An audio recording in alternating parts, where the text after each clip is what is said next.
Justice for Sanjeev Samson కాదు, justice by Sanjeev Samson. నిజం చెప్పాలంటే సంజీవ్ శాంసన్కి న్యాయం జరగాలి అనుకుంటున్న టైంలో అవకాశం వచ్చిన తర్వాత నిజంగా అంటే ఇలాంటి ఒక మ్యాచ్ ఇంతకుముందు ఎప్పుడు జరుగుండదు. అండ్ ఈ మ్యాచ్ గురించి ఇప్పటి నుంచి కొన్ని సంవత్సరాల తరబడి మాట్లాడుకుంటారనమాట. ముఖ్యంగా సంజీవ్ శాంసన్ ఇన్నింగ్స్ ఏదైతే ఉందో సచ్ ఎ బ్యూటిఫుల్ ఇన్నింగ్స్, ఒక మాస్టర్ క్లాస్ ఆడాడు. నమస్తే, మీరు చూసిన స్పోర్ట్స్ 99 టీవీ. నేను పవన్ కృష్ణ. లేట్ చేయకుండా మొదలు పెట్టేద్దాం. నిన్న జరిగిన మ్యాచ్ ఏదైతే ఉందో ఇండియా వర్సెస్ వెస్టిండీస్. ముఖ్యంగా ఇండియా ఓకే సూపర్ ఎయిట్స్లో వచ్చేసింది, జింబాబ్వేతో గెలిచింది. సౌత్ ఆఫ్రికా ఏదైతే మ్యాచ్ అక్కడ గెలిచిందో దాని తర్వాత మనకి నెట్ రన్ రేట్ అనే ఇష్యూ అనేది వెళ్ళిపోయింది. Okay, very good. ఆ తర్వాత మ్యాచెస్ గెలిస్తే చాలు అన్న పరిస్థితికి వచ్చేసింది. అదృష్టం కలిసి వచ్చింది. అట్ ది సేమ్ టైం జింబాబ్వేతో మన వాళ్ళు ఆడిన తీరు కూడా చాలా బాగుంది. అక్కడ కొన్ని చిన్న చిన్న కైండ్ ఆఫ్ ఎక్స్పెరిమెంట్ చేశారు శివం దుబేతోని. అండ్ అది బెడ్స్ కొట్టిన తర్వాత ఇప్పుడు ఈసారి శివం దుబే అయితే బౌలింగ్ చేయలేదు, బ్యాటింగ్కి అయితే అతన్ని స్టిక్ చేశారు 6th పొజిషన్లో. బట్ యట్ ఇక్కడ ఈసారి జరిగిన మ్యాచ్లో మన వాళ్ళు బౌలింగ్ చేశారు. ఫస్ట్ బౌలింగ్ వేశారు. మరి బౌలింగ్ వేసిన తర్వాత మరి అనుకున్నట్టుగా ఆ ప్లాన్ ఏమన్నా వర్కౌట్ అయిందా అంటే లేదు. మీరు చూసినట్టుగానే స్కోర్ చూస్తుండగానే 196 వెళ్ళిపోయింది. మరి 196 వెళ్ళిపోయిన స్కోర్ని మన వాళ్ళు చేస్తారంటే ఇక్కడ ఒక పెద్ద భయం ఉంది. 2 పెద్ద భయాలు ఉన్నాయి. ఒకటి వచ్చేసి వెస్టిండీస్ ఎప్పుడు ఈడెన్ గార్డెన్లో ఓడిపోలేదు. రెండోది ఏంటంటే ఇండియా ఎప్పుడు 173+ రన్స్ ఎప్పుడు కూడా T20 వరల్డ్ కప్లో చేసింది లేదు, ఓడిపోయింది ప్రతిసారి. ఈ 2 భయాల్ని బద్దలు కొట్టేశాడు మన one and only Sanju Samson. ముఖ్యంగా వెస్టిండీస్ ఏమి ఈసారి తక్కువ లేదు. ఈసారి చాలామంది వరల్డ్ వైడ్ ఉన్న క్రికెటర్ ఫ్యాన్స్ కూడా ఇండియాకి ఎంతమంది అయితే సపోర్ట్ చేశారో దానికన్నా ఎక్కువగానే వెస్టిండీస్ మీద కొంచెం పాజిటివ్ కార్నర్ మీద ఉన్నారు. ఎందుకంటే వాళ్ళు ఆడుతున్న తీరు అమేజింగ్. వాళ్ళు కూడా సెమీస్కి అర్హులే, అందులో ఎటువంటి డౌట్ లేదు. ముఖ్యంగా ప్లేయర్స్ అందరు కలిసి ఒక టీంని స్టార్ టీమ్గా తయారు చేసిన తీరు, అండ్ సమీ ఎలా అయితే టీంని ఎలా అయితే తను ముందుకు తీసుకొచ్చాడో, అండ్ ఎంత బాగా ఒక పటిష్టమైన ఒక టీంని తయారు చేశాడు. ఇప్పటి నుంచి మళ్ళీ వెస్టిండీస్ని ప్రపంచం మొత్తం కూడా గుర్తించింది. మళ్ళీ ఇప్పటి నుంచి వెస్టిండీస్ భయపెట్టబోతుంది. ఇది రాసి పెట్టుకోండి. ఎందుకంటే West Indies is a wonderful team, చాలా చక్కగా ఆడారు నిన్న, అందులో ఎటువంటి డౌట్ లేదు. కానీ అలాంటి టైంలో మన వికెట్లు టపటపా పడిపోతున్నాయి. 24కే ఒక వికెట్ పడిపోయింది. అలాంటి టైంలో Sanjeev Samson top order batsmen, ఓపెనర్గా వచ్చిన అతను ఫినిషర్గా తను ఎలా అయితే మారాడో దాని గురించి ఇవాళ మనం తప్పకుండా మాట్లాడుకోవాలి.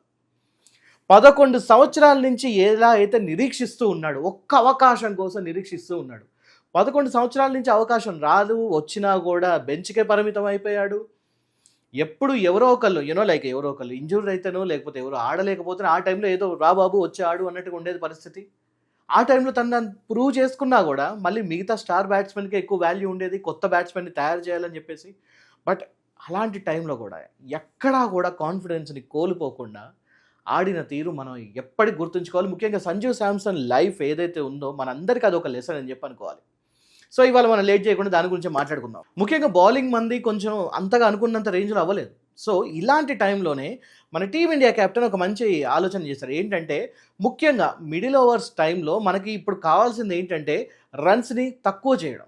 సో ఆ రన్స్ని తక్కువ చేయాలనుకున్న టైంలో వాళ్ళు తీసుకున్న ఆలోచన చాలా బాగుంది. ఎందుకంటే ఒకనొక దశలో తప్పకుండా వెస్టిండీస్ 230+ రన్స్ కొడుతుంది అని చెప్పి అనుకున్నారు, తప్పకుండా వెళ్ళిపోతుంది. కానీ అలాంటి టైంలో ఏం చేశారు, బౌలింగ్తోని సరైన వ్యూహంతోని రన్స్ అనేది ఎక్కువ వెళ్లకుండా దాని నష్ట నివారణ చర్యలు కరెక్ట్గా చేశారని చెప్పి అనుకోవాలి. ముఖ్యంగా అక్షర్ పటేల్ని వాడిన తీరు మాత్రం ఫెంటాస్టిక్. అక్షర్ పటేల్కి బుమ్రా కన్నా కూడా మంచి ఎకానమీ ఉంది. అండ్ ఆ ఎకానమీకి తగ్గట్టుగానే అక్షర్ పటేల్ చాలా చక్కటి బౌలింగ్ వేశాడు. అండ్ ఆ బౌలింగ్కి తగ్గట్టుగానే రన్స్ని కంట్రోల్ చేయగలిగారు. వాళ్ళ ఫ్లో ఏదైతే ఉందో ఆ ఫ్లోని కంట్రోల్ చేశారు. అండ్ అంతేకాకుండా బుమ్రాని ఈసారి 15 ఓవర్స్ కన్నా ముందే బుమ్రా ఆ స్పెల్ మొత్తం కంప్లీట్ చేస్తారు. ఎందుకంటే ఇక్కడ టీమిండియా హెట్మేయర్ కోసం అని చెప్పేసి ఒక అస్త్రాన్ని దాచిపెట్టి ఉంచింది, అదే బుమ్రా. బుమ్రా కూడా ఈసారి వేసిన మ్యాజిక్ ఏదైతే ఉందో, హెట్మేయర్ కోసం వేసిన ప్లాన్ ఏదైతే ఉందో ఫెంటాస్టిక్ ప్లాన్ అని చెప్పి అనుకోవాలి. ఒక రకంగా బుమ్రా ఈ ప్లేయర్స్ అందరికన్నా కూడా ముఖ్యంగా హెట్మేయర్ కానీ లేకపోతే ఆపోజిట్ ఎవరున్నా కూడా వాళ్ళకన్నా ఒక అడుగు ముందే ఉంటాడని దాని గురించి ఇవాళ మనం ఒప్పుకొని తీరాల్సింది. అయితే ఇప్పుడు హెట్మేయర్ వికెట్ గురించి చాలామంది చాలా రకాల కాంట్రవర్సీలు చేద్దామని చెప్పి అనుకుంటున్నప్పటికీ కూడా at the end of the day the best team wins. ముఖ్యంగా బుమ్రా ఏదైతే బౌలింగ్ వేస్తాడని చెప్పి అనుకున్నాడో ఇక్కడ ఒక విషయం మీరు అబ్జర్వ్ చేయాలి. హెట్మేయర్కి తెలుసు తనకి ఆపోజిట్గా బుమ్రా వస్తాడని చెప్పేసి, బుమ్రాకి తెలుసు తను తప్పకుండా హెట్మేయర్ని అవుట్ చేయాలని చెప్పేసి. కానీ వీళ్ళిద్దరి మధ్య జరిగిన క్యాలిక్యులేషన్లో ఎవరైతే ఒక అడుగు ముందుంటారో వాళ్ళే విన్ అవుతారు. అండ్ బుమ్రా ఇక్కడ ఒక అడుగు ముందున్నాడు అనమాట. యూజువల్లీ ఇప్పుడు హెట్మేయర్ అంటే 17 సిక్స్లు కొట్టిన ఒక వీరుడు. మరి అలాంటి హెట్మేయర్ని ఇప్పుడు ఎలా ట్యాకిల్ చేయాలి? సో హెట్మేర్ కూడా ఇప్పుడు క్రీజ్ మీదకి వచ్చినప్పుడు ఓకే బుమ్రా వస్తున్నాడంటే ఏమనుకుంటాడు, ఒక మంచి యార్కర్లు వేస్తాడు అని చెప్పి అనుకుంటాడు, లేదా స్లో బాల్స్ వేస్తాడు అని చెప్పి అనుకుంటాడు. కానీ ఇక్కడే బుమ్రా అక్కడే అర్థం చేసుకున్నాడు, ఓకే నువ్వు ఈ రెండు ఆలోచించి వస్తావు కదా, నేను టెస్ట్ లెవెల్లో లెంత్ బాల్స్ వేసుకొని వస్తాను అని చెప్పేసి వేశాడు. ఆ టెస్ట్ లెంత్ బాల్ ఏదైతే వేశాడో అక్కడ హెట్మేర్కి ఒక రకమైన షాక్ తగిలింది. And that's how they took the Hetmyer wicket. ఇది ఒక మంచి బౌలింగ్ అని చెప్పి అనుకోవచ్చు. అండ్ హెట్మేర్కి ఇది ఒక పెద్ద షాక్, అండ్ వెస్టిండీస్ మొత్తానికి ఇది ఒక పెద్ద షాక్. ఒక్కవేళ కనుక హెట్మేర్ అక్కడే కనుక ఉంటే రాసి పెట్టుకోవాల్సిందే, ఇంకొక 34-40 రన్స్ ఎక్కువనే వచ్చాయి వెస్టిండీస్కి. అండ్ ఇప్పుడు మనం ఇంకొక ముఖ్యమైన క్రికెటర్ గురించి మాట్లాడుకోవాలి, దట్ ఈజ్ మన అభిషేక్ శర్మ. అభిషేక్ శర్మకి ఏమవుతుందో అర్థం కావట్లేదు. మొత్తానికైతే లాస్ట్ 4 ఇన్నింగ్స్లో ఏమంతా బాగా ఆడలేదు. సరే జింబాబ్వేతో ఏదైతే మ్యాచ్ ఆడాడో అందులో ఒక రకంగా మళ్ళీ పుంజుకున్నాడు. మళ్ళీ అభిషేక్ శర్మ ఈజ్ బ్యాక్ అనుకుంటున్న టైంలో మళ్ళీ అదే లైక్ ఆ కాన్ఫిడెన్స్ అనేది దెబ్బతిన్నది అండ్ అన్స్టేబుల్ ఆట అనేది కనిపిస్తూ ఉంది. ముఖ్యంగా ఫీల్డింగ్ చేసే క్రమంలో కూడా స్టార్టింగ్లో వచ్చిన ఏవైతే మంచి బంగారం లాంటి క్యాచెస్, అంత కష్టమైనవి కూడా కాదు, ఆ బంగారం లాంటి క్యాచెస్ ఏవైతే మిస్ చేశాడో అక్కడే మనం అర్థం చేసుకోవచ్చు అభిషేక్ శర్మ మీద విపరీతమైన T20 వరల్డ్ కప్ ప్రెషర్ ఉంది. ఎస్, మనకి ఇప్పుడు ఇంతకుముందు బైలాటరల్ సిరీస్లో మనం 200+ స్కోర్స్ని కూడా మనం చేస్ చేసాం, అది వేరే విషయం. కానీ T20 వరల్డ్ కప్కి వచ్చేసరికి ఆ ప్రెషర్ అనేది ఇంకెక్కువగా ఉంటుంది. నార్మల్ మ్యాచెస్లో ఎవరికైనా అవకాశం దొరికే అవకాశం ఉంటుంది, కానీ వరల్డ్ కప్ కోసం వెయిట్ చేసే ఆటగాళ్ళు ఎక్కువ. ఫర్ ఎగ్జాంపుల్ ఇప్పుడు మన సంజు శాంసన్ని తీసుకుంటే సెలెక్ట్ అవుతాడు కానీ ఎప్పుడైనా కూడా బెంచ్కే పరిమితం అవుతూ ఉంటాడు.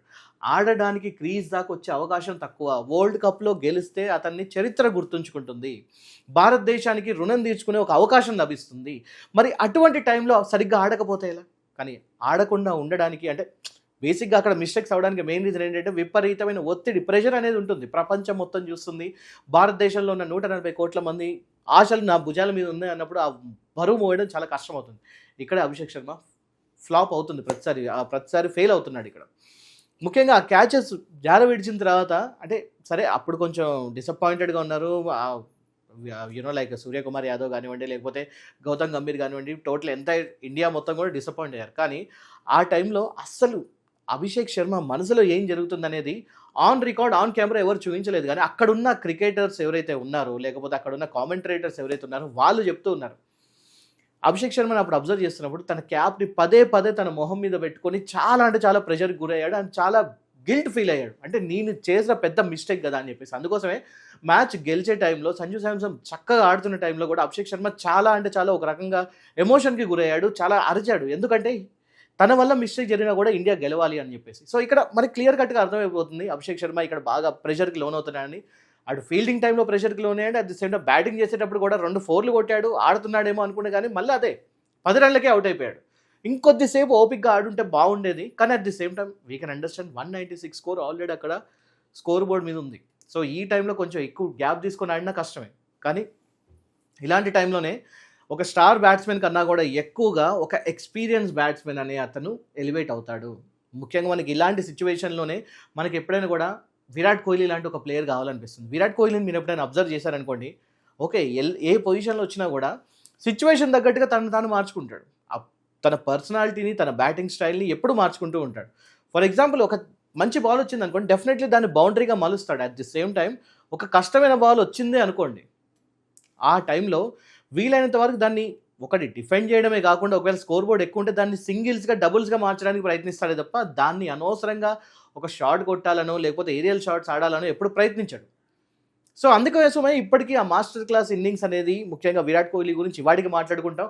ఈ T20 వరల్డ్ కప్ మొత్తం మీద చాలామంది చాలాసార్లు విరాట్ కోహ్లీ మిస్ అయ్యారు, అది మనకు కనిపించింది, ఆ లోటు అనేది కనిపించింది. కానీ అదేంటో మన పక్కనే సంజు శాంసన్ ఉంచుకున్నా కూడా మనం ఎప్పుడు దాన్ని యూటిలైజ్ చేసుకోలేదు. కానీ సరైన టైంలో యూనివర్స్ అనేది నిజంగా సంజు శాంసన్కి ఒక మంచి అవకాశం ఇచ్చిందని చెప్పి అనుకోవాలి. వచ్చిన వెంటనే దాన్ని కరెక్ట్ యూటిలైజ్ చేసుకున్నాడు.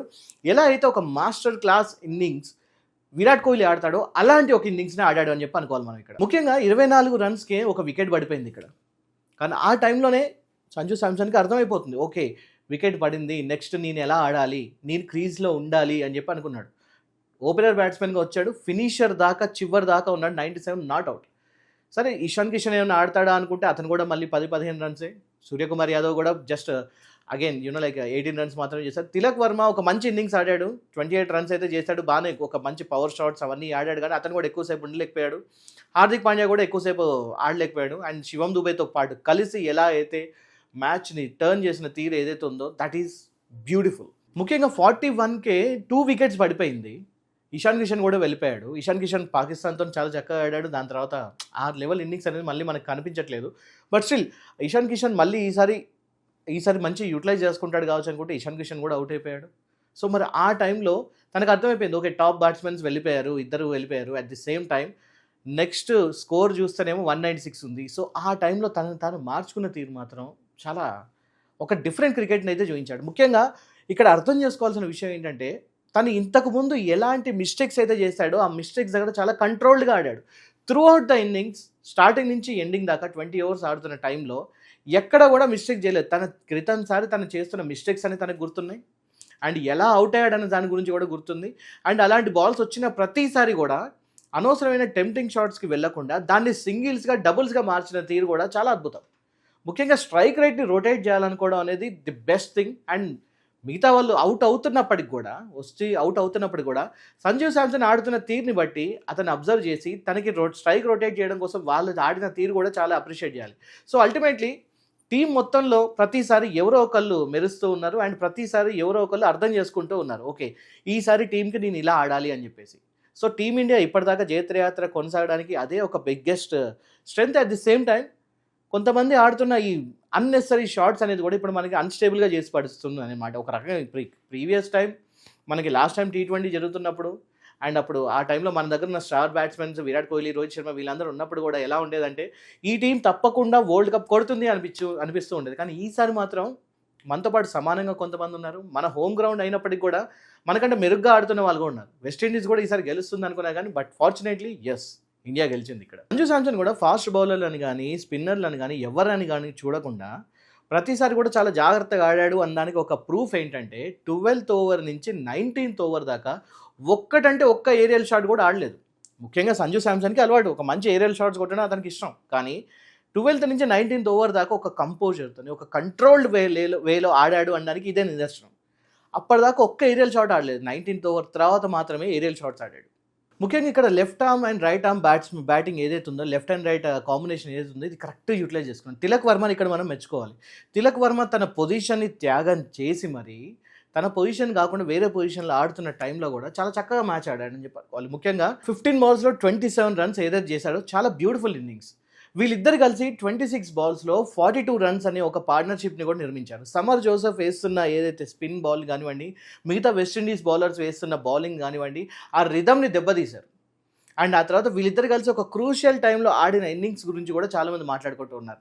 సరే, ఇలాంటి టైంలో తిలక్ వర్మ ఇంకొంచెం ఆడొచ్చు. కానీ ఆబ్వియస్లీ ఇలాంటి టైంలో హార్డ్ హీటింగ్ అనేది అవసరం. స్కోర్ అనేది అక్కడ ఒక పక్క స్కోర్ చాలా పెద్దగా ఉంది. బాల్స్ అనేది తగ్గుతూ ఉంది. ఆ టైంలో స్కోర్ బోర్డ్‌ని ఇంకా పరుగులు పెట్టించాలి. సో మరి ఆ టైంలో ఒక రెస్పాన్సిబుల్ ఇన్నింగ్స్ అనేది చాలా అవసరం. సో వీళ్ళిద్దరు కలిసి ఆడిన తీరు కూడా బాగుంది. అది అంతేకాకుండా ఇక్కడ మన సంజు శాంసన్‌కి స్టార్టింగ్ దగ్గర నుంచి ఎండింగ్ దాకా ప్రతి ఒక్క మిగతా బ్యాట్స్‌మెన్‌తోనే వచ్చిన పార్ట్నర్‌షిప్ అనేది కూడా చాలా ముఖ్యం. ఇక్కడ హార్దిక్ పాండ్యాతో కానివ్వండి, శివం దూబేతో కానివ్వండి, and at the same time Tilak వర్మతో కానివ్వండి, ఒక మంచి పార్ట్నర్‌షిప్ చేస్తూనే వాళ్ళతో పాటు సరిగ్గా స్ట్రైక్ రొటేట్ చేస్తూ ఒక మంచి అండర్‌స్టాండింగ్‌తో వెళ్ళిన తీరు కూడా బాగుంది.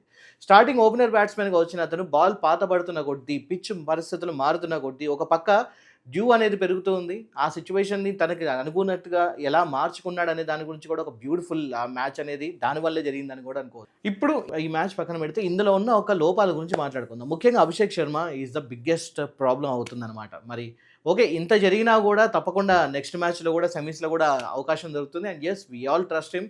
తప్పకుండా ఈసారన్నా ఇంకొకసారి మంచి ఒక మ్యాచ్ ఆడతారని చెప్పి అనుకోవచ్చు. ఎందుకంటే 2024 వరల్డ్ కప్ టైంలో కూడా విరాట్ కోహ్లీతో కూడా ఇదే జరిగింది. And at the same time ఆ ఫైనల్స్‌లోకి వచ్చాక ఒక మంచి ఇన్నింగ్స్ ఆడాడు. 74 రన్స్ చేశాడు. అండ్ టీమ్ విన్నింగ్‌కి అది చాలా క్రూషియల్ మ్యాచ్. సో తప్పకుండా ఇంతలా మన టీమిండియా అభిషేక్ శర్మ మీద ఒక ఫోకస్ పెడుతుందంటే తప్పకుండా అతను ఒక మంచి ఇన్నింగ్స్ ఆడే అవకాశం ఇంకా ఉంది. తన A+ గేమ్‌ని తీసుకురావడానికి అవకాశం ఉంది. కానీ ఇప్పుడు తన బ్యాక్ ఫుట్ ఆడుతున్నప్పుడు తన వెయిట్ అనేది కిందికి ఏదైతే లైక్ ట్రాన్స్ఫర్ చేయాల్సిన టైంలో తను ఎక్కువగా వంగుతున్నాడు. ఆ జరుగుతున్న టైంలోనే ఎక్కువ సార్లు అవుట్ అవుతున్నాడని దాని గురించి కూడా ఇక్కడ అబ్జర్వ్ చేయాల్సిన అవసరం ఉందన్నమాట. అండ్ ఇంకొక ప్రాబ్లం వచ్చేసి వరుణ్ చక్రవర్తి. ముఖ్యంగా వరుణ్ చక్రవర్తి గురించి మనం మాట్లాడుకుంటున్నప్పుడు ఒక మిస్టీరియస్ స్పిన్నర్ అని చెప్పి అనుకున్నాం. ఈసారి వరుణ్ చక్రవర్తి మనకి ఒక పెద్ద అసెట్ అవ్వబోతున్నాడు. చాలా చక్కటి బౌలింగ్ వేయబోతున్నాడు. తప్పకుండా ఒక చెప్పాలంటే స్పిన్‌కి అనుకూలించే టైంలో వరుణ్ చక్రవర్తి తన మ్యాజిక్ చేస్తాడని చెప్పి అనుకుంటున్నా. కానీ అతను కూడా తన లెంత్ విషయంలోకొచ్చేసరికి చాలా ఇబ్బంది పడుతూ ఉన్నాడు. సో, వరుణ్ చక్రవర్తి మళ్ళీ తన బౌలింగ్ మీద కొంచెం దృష్టి పెట్టాల్సి ఉంటుంది. తన లెంత్ మీద దృష్టి పెట్టాల్సి ఉంటుంది. సో, మరి ఇకనైనా రానున్న మ్యాచెస్‌లో ఒక మంచి మ్యాజిక్ వీళ్ళిద్దరు చూపిస్తారని చెప్పి కోరుకోవాలి మనం. సో, ఇప్పుడు సెమీస్ గురించి మాట్లాడుకుందాం. ఈ మ్యాచ్ అయితే అయిపోయింది. సో, మరి ఇంగ్లాండ్‌తోని జరగబోయే మ్యాచ్‌లో మరి మన వాళ్ళు ఎలా ఆడబోతున్నారు? ముఖ్యంగా వాంకడే స్టేడియంలో పిచ్ బౌన్స్‌కి బాగా అనుకూలిస్తుంది. మరి అట్ ది సేమ్ టైమ్ ఒకవేళ బౌలర్స్‌కి గనుక బాల్ గ్రిప్ దొరకకపోతే తప్పకుండా అది పెద్ద ఇష్యూ అవ్వబోతుంది. అండ్ బ్యాట్స్‌మెన్‌కి అది ఒక పెద్ద బెనిఫిట్ అవ్వబోతుంది. మరి మన బౌలర్స్ ఆ టైంలో ఎలా ఏస్తారు? జోఫ్రా ఆర్చర్ గానివ్వండి, ఆదిల్ రషీద్ గానివ్వండి, వీళ్ళిద్దరు చాలా డేంజరస్‌గా కనిపిస్తూ ఉన్నారు.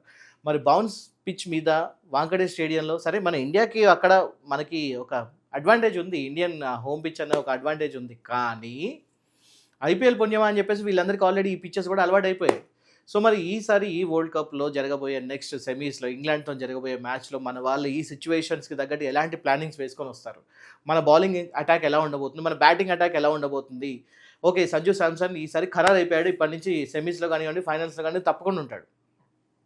సూర్యకుమార్ యాదవ్ ఒకానొక దశలో అంటే ఇప్పుడు ఏమంటావు? ఇప్పుడు రింకు సింగ్ ప్లేస్‌లో ఆడించమంటావా? లేకపోతే ఇషాన్ కిషన్ ప్లేస్‌లో ఆడించమంటావా? అభిషేక్ శర్మ ప్లేస్‌లో ఆడించమంటారా? ఇప్పటికైతే అవకాశం లేదు అని చెప్పేసి ప్రెస్ మీట్‌లో చెప్పిన సూర్యకుమార్ యాదవే సంజు శాంసన్ ఇన్నింగ్స్ అయిపోయిన తర్వాత టోపీ తీసి మరీ సలాం కొట్టారనమాట. మరి అలాంటి ఇన్నింగ్స్ ఆడిన సంజు శాంసన్ ఇప్పుడు అది కంటిన్యూ చేస్తాడా అంటే తప్పకుండా ఛాన్సెస్ ఉన్నాయి. ఎందుకంటే కాన్ఫిడెన్స్ చాలా పెరిగింది.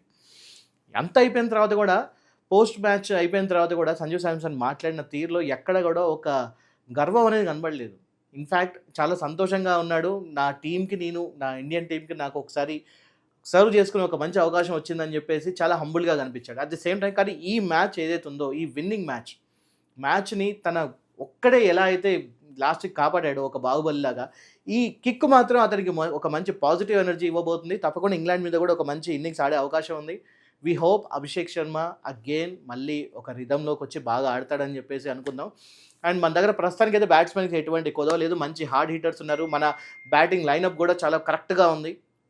స్టార్టింగ్ నుంచి ఎండింగ్ దాకా తీసుకుంటే opener right and left batting ఏదైతే ఆర్డర్ తీసుకున్నారో అది బాగా పర్ఫెక్ట్‌గా సూట్ అయింది. ఒక పక్క మన సంజు శాంసన్, ఇంకో పక్క అభిషేక్ శర్మ అండ్ దాని తర్వాత ఇషాన్ కిషన్ అండ్ దాని తర్వాత సూర్యకుమార్ యాదవ్ ఉన్నాడు. అండ్ దాని తర్వాత హార్దిక్ పాండ్యా అండ్ దాని తర్వాత శివం దుబే, ఆ తర్వాత అక్షర్ పటేల్ ఇలా లైన్‌గా కరెక్ట్‌గా ఉంది. సో, డెఫినెట్‌లీ ఈ ఆర్డర్ చాలా బ్యూటిఫుల్ ఆర్డర్. అండ్ బౌలింగ్ పరంగా చేసుకున్నా కూడా బుమ్రా బాగా వేస్తున్నాడు. అక్షర్ పటేల్ మంచి ఎకానమీ ఉంది. హార్దిక్ పాండ్యా కీలకమైన టైంలో మంచి బౌలింగ్ వేసి వికెట్లు తీస్తాడు. And Varun Chakravarthy I think ఇంకొంచెం ఎక్కువ వర్క్ చేయాల్సి ఉంటుంది. హర్షదీప్ ఉన్నాడు. సో, మరి వీళ్ళందరూ కలిసి ఎటువంటి మ్యాజిక్ చేయబోతారనేది కూడా చూడాలి. సో, ఇంగ్లాండ్‌తో మ్యాచ్ లైట్ తీసుకోవడానికి లేదు. తప్పకుండా ఈ మ్యాచ్ గెలుస్తుందని అయితే కోరుకుందాం. వాంకడే స్టేడియం మనకి ఒక సక్సెస్‌ఫుల్ విన్ ఇస్తుంది. అండ్ మనం ఫైనల్స్‌లో ఎటువంటి ఇష్యూ లేకుండా మనం ఫైనల్స్‌లోకి వెళ్ళాలని చెప్పి కోరుకోవచ్చు. సో, ఇదన్నమాట సంగతి. ఫైనల్లీ సంజు శాంసన్ ఇన్నింగ్స్ ఏదైతే ఉందో దాని గురించి ఎంత మాట్లాడుకున్నా తక్కువే. సంజు శాంసన్ మీద ఒక సెపరేట్ ఒక ప్రోగ్రామ్ తీసుకొని మీ దగ్గరకు వస్తాను తప్పకుండా. అండ్ ఎలా తన లైఫ్‌లో తను ఎన్ని కష్టాలు పడ్డా కూడా 11 ఏళ్ల ఈ నిరీక్షణ ఎలా ఉంటుంది? And at the same time ఆ 11 ఏళ్ల నిరీక్షణ తర్వాత ఎలా తన ఇన్నింగ్స్‌ని ఒక బ్యూటిఫుల్‌గా మలిచి మనల్ని సెమీఫైనల్స్ తీసుకొని వెళ్ళాడు. దీని అన్నిటి గురించి మాట్లాడుకుందాం. అండ్ సంజు శాంసన్ నుంచి కూడా మనం చాలా నేర్చుకోవాలన్నమాట. ఎందుకంటే ఒకానొక టైంలో యూనివర్స్ అనేది మనం బాగా టెస్ట్ చేస్తూ ఉంటుంది. బాగా విపరీతమైన బ్యాడ్ టైం అనేది ఇస్తూ ఉంటుంది. కానీ ఆ టైంలో కూడా ఓపికగా ఉంటూనే ఆ యూనివర్స్ ఈ టెస్ట్ ఎందుకు చేస్తుందంటే మనకి ది బెస్ట్ కోసం ప్రిపేర్ చేయడం కోసం అనమాట. సో, అదనమాట సంగతి. మరి మీరేమనుకుంటున్నారు ఈ వీడియో గురించి? తప్పకుండా కామెంట్ రూపంలో తెలియజేయండి. Like, share, subscribe to sports 99 TV. నేను పవన్ కృష్ణ సైనింగ్ ఆఫ్.